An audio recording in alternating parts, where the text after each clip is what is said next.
Au Mali, les fronts judiciaires s'ouvrent désormais à l'échelle continentale.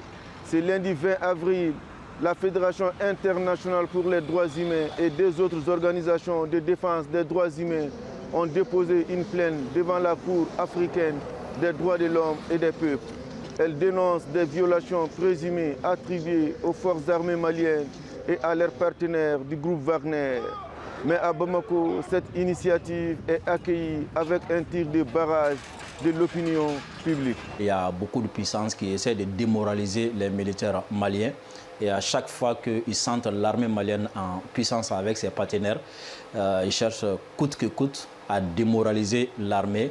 Et surtout quand ils ont vu que l'armée est soutenue par la population, par le peuple, ils essaient par toutes les façons de diviser, de s'aimer la discorde entre l'armée et le peuple. Parce qu'il n'y a aucune armée dans le monde qui peut travailler de façon efficace sur le terrain s'il n'y a pas le minimum de confiance entre l'armée et la population. Lorsque vous vous intéressez un peu à ces organisations, à ces ONG, et surtout, eux-mêmes, ils disent qu'ils se sont basés sur deux organisations pour porter plainte.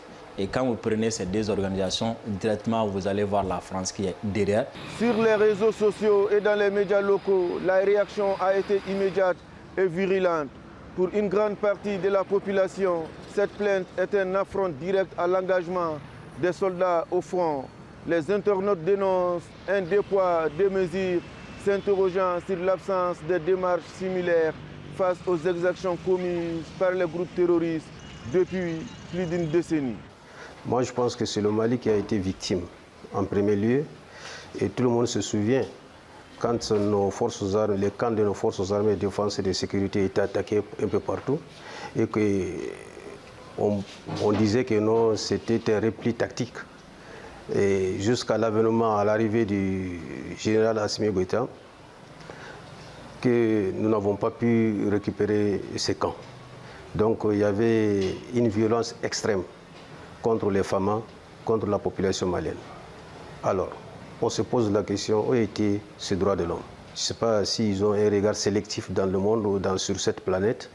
Et chanter nos femmes. Et ce sont des positions comme ça que nous ne voulons pas. Nous remarquons généralement qu'à chaque fois que ces terroristes sont en difficulté dans le Sahel, on commence à revoir ces mêmes questions des droits de l'homme sur les réseaux sociaux ou bien sur les médias occidentaux.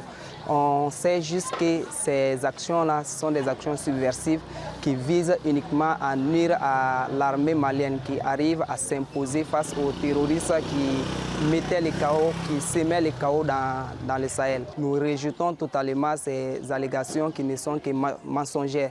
Et puis en plus de ça aussi, nous soutenons et faisons confiance à notre armée qui mène ce travail-là avec professionnalisme pour notre bien-être. Le premier droit d'un être humain, c'est le droit à la vie. Et aujourd'hui, que ce soit dans le Sahel ou ailleurs, ceux qui privent la population de ces droits aujourd'hui, ce sont les terroristes. Alors je pense qu'on doit porter plainte contre les pays qui financent, qui entretiennent ces terroristes.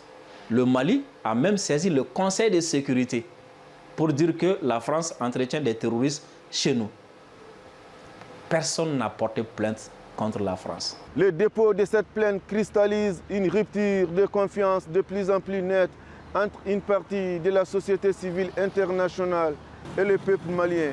Un bras de fer qui illustre une fois de plus la complexité du dialogue entre les instances internationales et les réalités du Sahel. Depuis Bamako, Noum Kane pour RT en français.